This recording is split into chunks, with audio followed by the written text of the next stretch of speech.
ao programa Hora do Estudo Bíblico, com o doutor e professor Lehmann Strauss.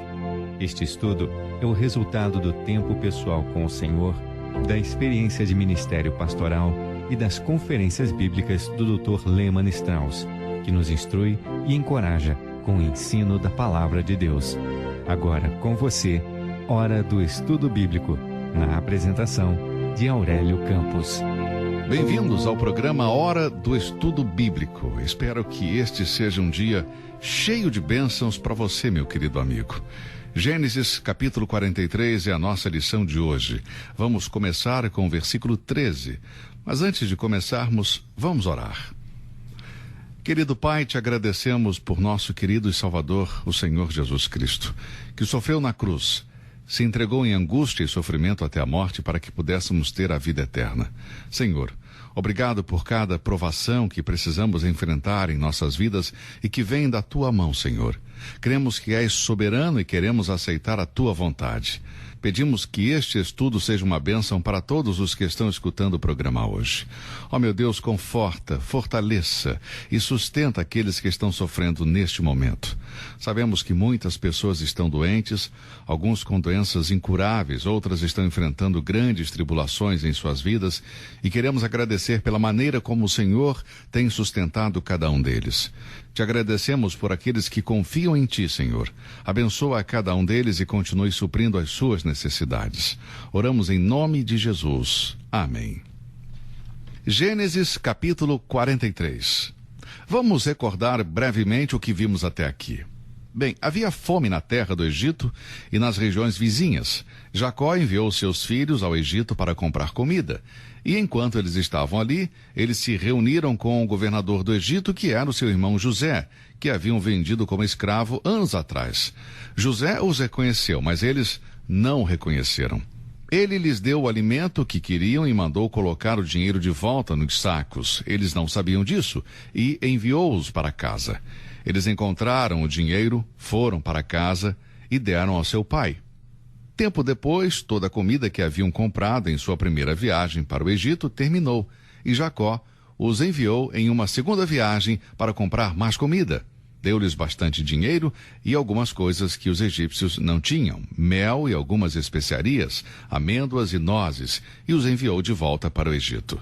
Mas antes, ele disse que não queria que seu filho Benjamim fosse com eles. Judá falou e disse: Pai, se levarmos Benjamim, nosso irmão Simeão, não vai voltar, porque o homem do Egito prendeu nosso irmão. Então é melhor deixar-nos levar Benjamim. E Jacó permitiu. Assim chegamos então aos versículos 13 e 14. Tomai também o vosso irmão, e levantai-vos, e voltai àquele homem. E Deus Todo-Poderoso vos dê misericórdia diante do homem, para que deixe vir convosco vosso outro irmão, e Benjamim, e eu, se for desfilhado, desfilhado ficarei. Bem, antes de começarmos, eu gostaria de ver uma parte do versículo 14. E o Deus Todo-Poderoso vos dê misericórdia diante do homem. Isso mostra algo, que apesar de Jacó não ter se entregue totalmente ao Senhor, e embora ele não tenha colocado toda a sua confiança nele, ele não tinha esquecido o Deus que o salvou e que esteve com ele todos esses anos. O nome Deus Todo-Poderoso vem do hebraico El Shaddai. Estudamos este nome em Gênesis anteriormente. Eu quero lembrar disto brevemente para mostrar que nesta hora de grande necessidade na vida de Jacó e sua família, era o Deus Todo-Poderoso que supria a sua necessidade. El Shaddai. El significa forte, poderoso. E a palavra Shaddai vem de um substantivo, Shad, que significa seio, significando então sustento, força, satisfação, suficiência. É invariavelmente usado nas Escrituras para indicar o seio de uma mãe que a amamenta, nutre e fortalece o seu bebê. Antes do bebê receber o seu alimento, ele está ansioso, está com fome, mas depois de tomar o leite materno fica satisfeito e descansa. O seio da mãe é suficiente para o bebê. Tudo o que a mãe é para o bebê, assim é o Shaddai, é para os seus próprios filhos. Ele é o Todo-Poderoso, a suficiência do crente, o sustento, a força e a satisfação do crente. E como a mãe derrama a sua vida para o seu filho, assim é o Shaddai, o Deus Todo-Poderoso, derrama sua vida para aqueles que são seus filhos. Este é um dos nomes mais ternos usados por Deus em toda a Bíblia, e ele é usado exclusivamente em relação aos seus filhos. Alimentar-nos diretamente de Deus nos torna fortes para a jornada da vida. A primeira vez que este nome aparece na Escritura, traz com ele o seu significado. Deus se revelou pela primeira vez como El Shaddai para Abraão, avô de Jacó. 16 anos antes de se revelar como El Shaddai, Deus prometeu a Abraão uma semente. Sabemos que Abraão e Sara não esperaram Deus dar um filho do ventre de Sara e tiveram um filho, Ismael, através da serva Agar. Neste ponto da história, Deus intervém, aparece a Abraão e diz: Eu sou Deus Todo-Poderoso. Gênesis capítulo 17. Ele disse a Abraão: Abraão, eu sou Deus Todo-Poderoso, que dá a vida, que sustenta a vida. Eu posso dar vida a um corpo débil, e foi com este novo nome que Deus se revelou a Abraão. Era a obra do Deus Todo-Poderoso, do El Shaddai, frutificar e sustentar a vida. Assim como o bebê nasce e sua mãe o alimenta no peito, assim Deus é o autor e sustentador da vida. Quando Abraão ouviu pela primeira vez este nome em Gênesis 17, foi sem dúvida a palavra mais reveladora e encorajadora que veio do céu. O nome de Deus nas Escrituras revela sua natureza, e ele estava revelando algo de si mesmo para Abraão. El Shaddai seria tudo para Abraão.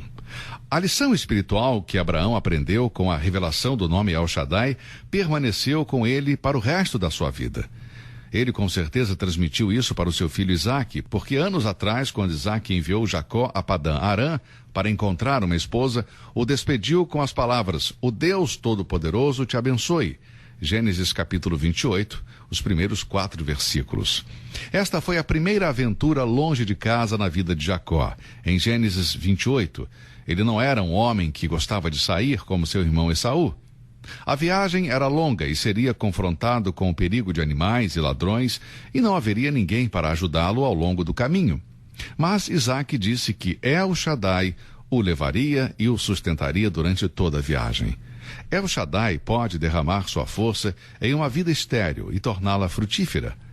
Quando Jacó saiu de casa jovem, seu pai Isaque lhe disse o nome Deus Todo-Poderoso. Agora Jacó deve ter conhecido El Shaddai por experiência própria nesta viagem, porque anos depois ele voltou a Betel e ali Deus lhe deu um novo nome, Israel. Ele disse: E apareceu Deus outra vez a Jacó vindo de Padã Arã e abençoou-o, e disse-lhe Deus: O teu nome é Jacó, não te chamarás mais Jacó, mas Israel será o teu nome. E chamou-lhe Israel. Disse-lhe mais Deus: Eu sou o Deus Todo-Poderoso. Frutifica e multiplica-se. Uma nação, sim, uma multidão de nações sairá de ti. Gênesis 35, versículos de 9 a 12. Quando Jacó estava em seu leito de morte, como veremos no capítulo 48, ele repetiu a José a promessa de El Shaddai. Esse é o mesmo nome que pronunciou como bênção final sobre o seu filho. Veremos isso mais adiante, em Gênesis 49, 2. Bem, vemos que Jacó não tinha confiado completamente em Deus e agora, de repente, se lembra que Deus é todo-poderoso, é El Shaddai. O Deus que é suficiente.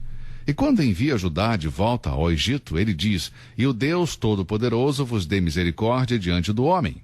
El Shaddai, o Deus que é suficiente, que é capaz de sustentar você em sua mais profunda provação. El Shaddai, o Deus que é suficiente, que é capaz de sustentar você em sua mais profunda provação. A minha querida esposa, que permanece no hospital, e eu estamos provando dos recursos infinitos do El Shaddai, o Deus que é suficiente. Ele está nos sustentando, nos fortalecendo. Ele é a nossa satisfação dia a dia. Amigo, a prova é muito difícil. Não é fácil. Não é fácil. Se você nunca viu alguém que você ama sofrer muito, então você não sabe do que eu estou falando. Se você ainda não viu um membro da família incapaz de se mover e sofrendo muito, então você não sabe do que eu estou falando. Mas se você já teve essa experiência, você sabe o que isso significa. E eu testemunho diante de você hoje, amigo, que o Deus Todo-Poderoso é suficiente. Ele é suficiente para cada prova da nossa vida. Aproxime-se de Deus, amigo, e Deus se aproximará de você.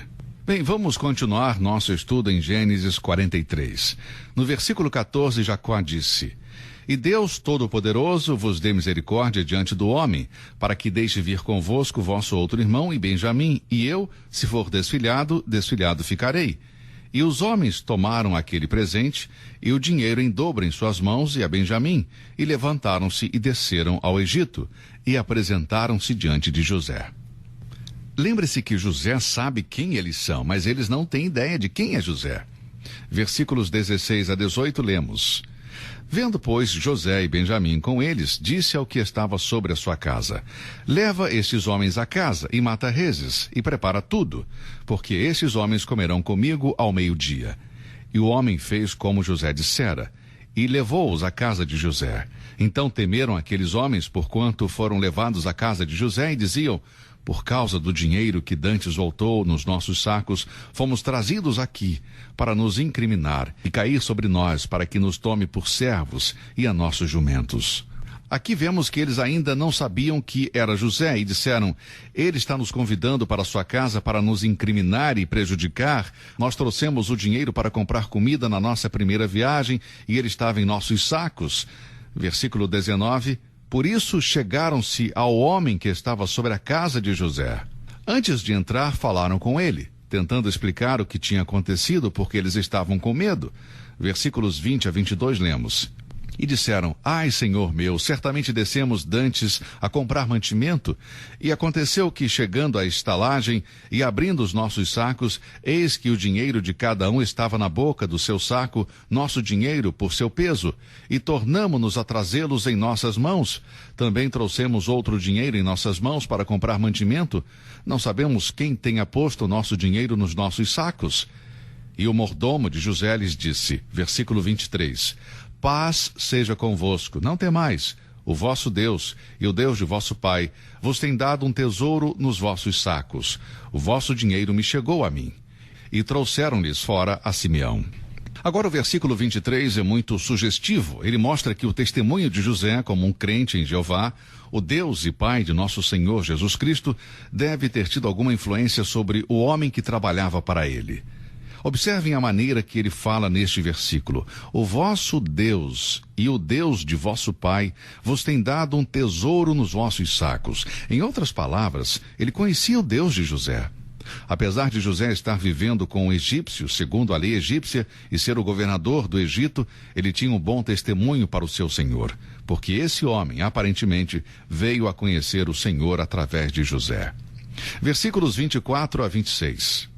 Depois levou os homens à casa de José e deu-lhes água e lavaram seus pés. Também deu pasto aos seus jumentos e prepararam o presente para quando José viesse ao meio-dia, porque tinham ouvido que ali haviam de comer pão.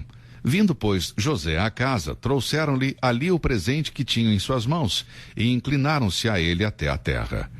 Isso é muito significativo. Inclinaram-se a ele até a terra. Lembre-se que quando José era um adolescente, teve um sonho que seus irmãos se curvavam diante dele, por isso eles os odiavam. Esta foi uma das razões por que o desprezaram e depois o venderam como escravo. Aqui, o sonho de José está se cumprindo. Mas eles não sabem disso. Eles não estão cientes do que eles estavam fazendo aqui no capítulo 43, versículo 26, e é exatamente o que José havia profetizado em seu sonho, que um dia eles se curvariam diante dele. Versículos 27 a 31. Vindo, pois, José à casa, trouxeram-lhe ali o presente que tinham em suas mãos, e inclinaram-se a ele até a terra. E ele lhes perguntou como estavam, e disse, Vosso pai, o ancião de quem falastes, está bem? Ainda vive? E eles disseram, Bem está o teu servo, nosso pai vive ainda. E abaixaram a cabeça e inclinaram-se. E ele levantou os seus olhos e viu a Benjamim, seu irmão, filho de sua mãe, e disse, Este é vosso irmão mais novo de quem falastes? Depois ele disse, Deus te dê a sua graça, meu filho. E José apressou-se, porque as suas entranhas comoveram-se por causa do seu irmão, e procurou onde chorar, e entrou na câmara, e chorou ali. Depois lavou o seu rosto e saiu, e conteve-se. Eu gosto de ver um homem chorando no momento certo. Um dia, um psicólogo do hospital veio ver a minha esposa, faz parte da reabilitação. e ele deu um longo teste para ela fazer. Um teste de verdadeiro e falso. Eu tive que ler as perguntas para ela e ela tinha que responder verdadeiro ou falso. E eu marcava no papel. No dia seguinte, o psicólogo veio e disse: suas respostas foram excelentes, mas uma coisa me preocupa. A senhora me parece estar deprimida, chora com facilidade, não fala muito, sua voz é muito baixa e isso me preocupa. Minha esposa disse: eu não estou deprimida. Eu nunca falei alto, sempre falei com voz baixa e devagar. E sim, eu derramei algumas lágrimas, mas não são lágrimas de depressão. E o médico disse: então como você explica isso?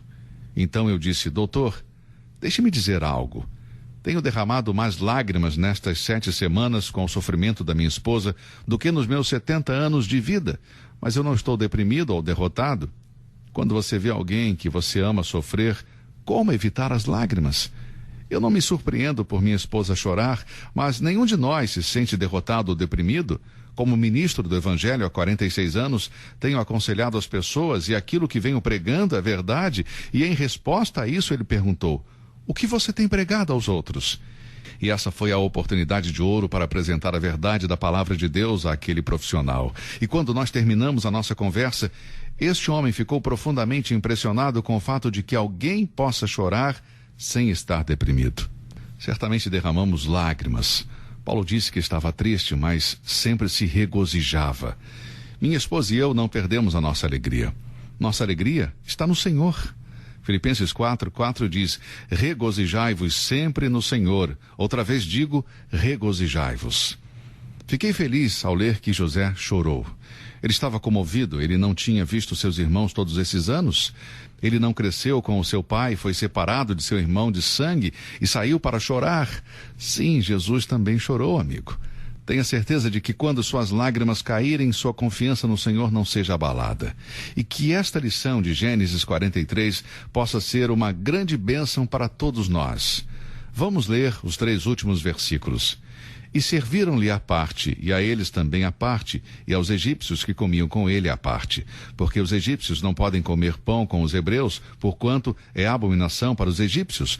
E assentaram-se diante dele, o primogênito segundo a sua primogenitura, e o menor segundo a sua menoridade. Do que os homens se maravilhavam entre si.